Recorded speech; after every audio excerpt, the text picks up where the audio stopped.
নমস্কার বন্ধুরা, মায়ের রান্না অ্যান্ড ব্লগ চ্যানেলে আপনাদের সকলকে জানাই অনেক স্বাগত। আজ আমি শেয়ার করতে চলেছি বাঙালির অতি জনপ্রিয় একটি রেসিপি, ধোকার ডালনা, সম্পূর্ণ নিরামিষ পদ্ধতিতে। যারা নিরামিষ খেতে ভীষণ পছন্দ করেন তাদের জন্য একেবারে পারফেক্ট একটি রেসিপি। ভীষণই সুস্বাদু হয় এই ধোকার ডালনা রেসিপি। নিরামিষের দিনে বানিয়ে নেওয়া যেতে পারে কিন্তু এই ধোকার ডালনা রেসিপি। এই ধোকার ডালনা রেসিপি অনেকেই অনেক রকমভাবে করে, তবে আমি যেইভাবে করি সেটাই আজকে শেয়ার করব। আমার রেসিপিটা জানতে হলে কিন্তু সম্পূর্ণ ভিডিওটা দেখতে হবে। তো চলুন আর বেশি দেরি না করে ঝটপট শুরু করি। তার আগে যারা এখনও আমার চ্যানেলটাকে সাবস্ক্রাইব করেননি তারা অবশ্যই চ্যানেলটাকে সাবস্ক্রাইব করে পাশে থাকা বেল আইকনটা ক্লিক করে রাখবেন। তো এখানে প্রথমেই দেখতে পাচ্ছেন আমি এখানে দু রকমের ডাল নিয়েছি মটর ডাল এবং ছোলার ডাল। আমি এখানে 200 গ্রাম ছোলার ডাল নিয়েছি আর 100 গ্রাম মটর ডাল নিয়েছি। আর ওভারনাইট কিন্তু আমি ভিজিয়ে রেখে দিয়েছিলাম। আপনারা চাইলে 3 থেকে 4 ঘন্টাও ভিজিয়ে রাখতে পারেন। এবার একটা মিক্সিং জারের মধ্যে দিয়ে কিন্তু আমি ডালটাকে পেস্ট করে নেব। দেখতেই পাচ্ছেন ডালটা দিয়ে দিচ্ছি। আর যত সময় ডালটা ভেজানো থাকবে ততটাই কিন্তু ডালটা নরম হয়ে যাবে এবং তাড়াতাড়িও পেস্টটা হয়ে যাবে। তো দেখতেই পাচ্ছেন সম্পূর্ণ ডালটা কিন্তু আমি দিয়ে দিলাম। এরপরে আমি দিয়ে দিচ্ছি 4টে মতো কাঁচা লঙ্কা আর 2 ইঞ্চি মতো আদা। এবার মিহি পেস্ট তৈরি করে নিয়েছি, দেখতেই পাচ্ছেন। তো চলুন এরপর সরাসরি মূল পর্বে ফেরা যাক। সরাসরি গ্যাসে একটি কড়াই বসিয়ে এর মধ্যে কিছু মশলা আমি শুকনো খোলায় ভেজে নেব। দিয়ে দিলাম গোটা জিরে এবং গোটা গরম মশলা। এবার ভালো করে শুকনো খোলায় ভেজে কিন্তু আমি একটা গুঁড়ো তৈরি করে নেব। আর এটাই কিন্তু মেন মশলা। এরপর আবারও আমি গ্যাসে কড়াই বসিয়ে দিয়ে তার মধ্যে দিয়ে দিলাম পরিমাণ মতো সর্ষের তেল। পুরো রেসিপিটা আমি সর্ষের তেলে করছি, আপনারা চাইলে কিন্তু রিফাইন্ড অয়েলও করতে পারেন। এরপর তেলটা গরম হয়ে আসলে দিয়ে দিতে হবে পরিমাণ মতো হিং। আর এই ধোকার ডালনাতে কিন্তু হিংয়ের ফ্লেভারটা অসাধারণ লাগে। তো দেখুন হিংটা একটু ভাজা হয়ে গেলে আমি দিয়ে দিচ্ছি পেস্ট করে রাখা ডাল। তো দেখতেই পাচ্ছেন বন্ধুরা সমস্ত ডালটা কিন্তু আমি দিয়ে দিলাম। এরপর একটু নাড়াচাড়া করে নেব ডালটা দিয়ে, যাতে ডালের মধ্যে যতটা জল আছে ততটা কিন্তু একেবারে শুকিয়ে নিতে হবে। দেখতেই পাচ্ছেন ডালটাকে কিন্তু আমি ভালো করে নাড়াচাড়া করে জলটাকে একেবারে শুকিয়ে নিচ্ছি। তো দেখুন বন্ধুরা একটু নাড়াচাড়া করে নিয়েছি ডালটা দিয়ে। এরপরে আমি দিয়ে দিচ্ছি পরিমাণ মতো লবণ আর দিয়ে দিচ্ছি পরিমাণ মতো হলুদ গুঁড়ো। এরপর দিয়ে দিচ্ছি 1 চামচ মতো চিনি আর দিয়ে দিচ্ছি সেই ভাজা গুঁড়ো মশলাটা, দেখতেই পাচ্ছেন। এরপরে কিন্তু আমি ভালো করে সমস্ত মশলার সাথে ডালটাকে আমি মিক্স করে নেব আর ভালো করে আবারও একটু রান্না করে নেব। তো দেখুন বন্ধুরা ভালো করে কিন্তু মিক্স করে নিয়েছি আর আমার কিন্তু একেবারে তৈরি হয়ে গেছে এই ধোকার পুরটা। এরপর আমি নামিয়ে নিচ্ছি। তারপরে একটা থালা নিয়ে নিয়েছি, আমি থালার মধ্যে সর্ষের তেল মাখিয়ে নিচ্ছি। দেখতেই পাচ্ছেন খুব ভালো করে সর্ষের তেলটা মাখিয়ে নিতে হবে, তাহলে কিন্তু ধোকাগুলো খুব সহজেই উঠে যাবে। এরপরে আমি ডালটা দিয়ে দিচ্ছি, মানে পুর তৈরি করে রাখা ডালটাই আমি দিয়ে দিলাম।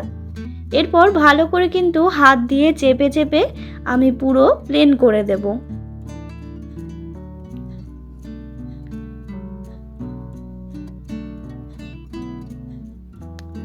তো দেখুন বন্ধুরা আমি কিন্তু হাত দিয়ে চেপে চেপে প্লেন করে নিয়েছি।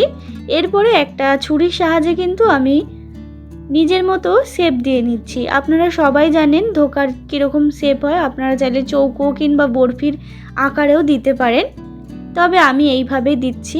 দেখতেই পাচ্ছেন খুব সাবধানে কিন্তু দিতে হবে যেন ডালগুলো ফেটে না যায়।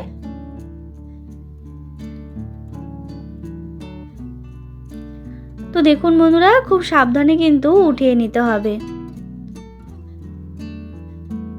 তো দেখুন আমার কিন্তু একেবারে তৈরি হয়ে গেছে। আমি একটুখানি বরফি সাইজ করেই কেটেছি, দেখতেই পাচ্ছেন।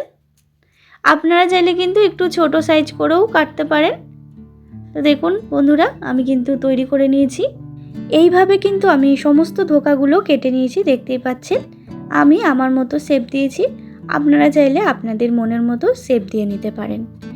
এরপরে একটা পাত্র নিয়ে নিয়েছি, পাত্রের মধ্যে আমি দিয়ে দিলাম সামান্য পরিমাণ ময়দা, তার মধ্যে দিয়ে দিলাম একটুখানি জল দিয়ে কিন্তু আমি একটুখানি গুলে নিচ্ছি। এই ময়দা গোলা ব্যাটারটার মধ্যে কিন্তু আমি ধোকাগুলো কোটিং করে নেব। দেখতেই পাচ্ছেন ধোকাগুলো দিয়ে কোটিং করে নিলে কিন্তু কখনোই ধোকাগুলো যখন ভাজবো একটাও ভেঙে যাবে না। আর আপনারা যদি ময়দার কোটিং ছাড়া ধোকাগুলো ভাজতে যান তাহলে কিন্তু ভেঙে গুঁড়ো গুঁড়ো হয়ে যাবে যখন তরকারিটা তৈরি হবে। তো দেখুন এরপরে আমি দিয়ে দিলাম সাদা তেল মানে রিফাইন্ড অয়েল। আমি এই ধোকাগুলো ভেজে নেব রিফাইন্ড অয়েলে। তো দেখতেই পাচ্ছেন রিফাইন্ড অয়েলটা গরম হয়ে গেলে আমি সমস্ত কোটিং করা ধোকাগুলো দিয়ে দিচ্ছি। এরপরে খুব ভালো করে কিন্তু আমি ধোকাগুলো ভেজে নিয়েছি। দেখতেই পাচ্ছেন কতটা লাল লাল করে আমি ভেজে নিয়েছি। ঠিক এইভাবে সমস্ত ধোকাগুলো আমি ভেজে নিচ্ছি। তারপরে ওই কড়াইয়ের মধ্যেই আমি আবারও সর্ষের তেল দিয়ে দিচ্ছি। আমার সমস্ত ধোকাগুলো কিন্তু ভাজা হয়ে গেছে।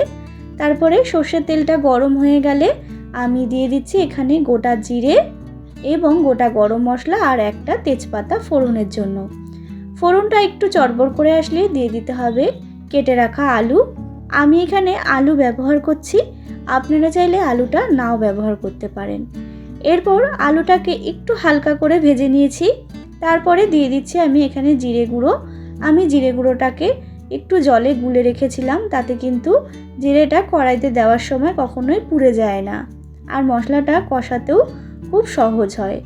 এরপরে দিয়ে দিয়েছি আমি হলুদ গুঁড়ো, লঙ্কার গুঁড়ো, লবণ আর দিয়ে দিলাম একটা টমেটো। এবার ভালো করে কিন্তু মশলাটাকে কষিয়ে নিতে হবে যতক্ষণ না মশলা দিয়ে তেল ছেড়ে যাচ্ছে। তো দেখুন বন্ধুরা মশলা দিয়ে কিন্তু খুব ভালো করে তেল ছেড়ে গেছে, দেখতেই পাচ্ছেন আপনারা। এরপরে আমি দিয়ে দিচ্ছি জল। অবশ্যই গরম জলের ব্যবহার করবেন, তাতে কিন্তু এর টেস্ট আরও বেশি ভালো হয়। এরপর আমি ঝোলটাকে একটু ফুটিয়ে নিচ্ছি। তো দেখুন বন্ধুরা ঝোলটা কিন্তু একটু ফুটিয়ে নিয়েছি। এরপরে দিয়ে দিলাম আমি সামান্য পরিমাণ চিনি, যাতে নুন আর ঝালটা ব্যালেন্সে থাকে। আপনারা চাইলে এটা স্কিপ করতে পারেন। এরপর দিয়ে দিলাম আমি গুঁড়ো গরম মশলা আর 1 চামচ মতো ঘি। যেহেতু এটা নিরামিষ রেসিপি এই জন্য ঘি আর গরম মশলা দিতেই হবে, তাহলেই কিন্তু এর স্বাদটা ভালো আসে। এরপর ঝোলটা ফুটে আসলে দিয়ে দিতে হবে সমস্ত ভেজে রাখা ধোকাগুলো।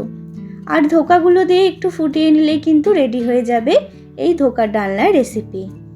তো দেখুন বন্ধুরা আমি সমস্ত ধোকাগুলো কিন্তু দিয়ে দিয়েছি আর ধোকাগুলো দিয়ে কিন্তু আমি একটু ফুটিয়েও নিয়েছি। দেখতেই পাচ্ছেন কতটা টকবক করে ফুটছে আর আমার কিন্তু একেবারে রেডি এই ধোকার ডালনার রেসিপি।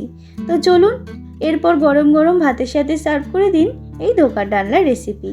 তো বন্ধুরা আমার এই রেসিপিটা কেমন লাগলেও অবশ্যই কমেন্ট করে জানাবেন আর বাড়িতে একবার হলেও এইভাবে ট্রাই করে দেখবেন, নিরামিষের দিনে ভীষণ ভালো লাগবে। আমার রেসিপিটা যদি ভালো লেগে থাকে তাহলে অবশ্যই একটা লাইক করবেন, শেয়ার করবেন আর যারা এখনও আমার চ্যানেলটাকে সাবস্ক্রাইব করেননি সাবস্ক্রাইব করবেন নিত্য নতুন ভিডিও দেখার জন্য। দেখা হবে নতুন কোনো রেসিপির সাথে, ততক্ষণের জন্য ভালো থাকবেন। ধন্যবাদ।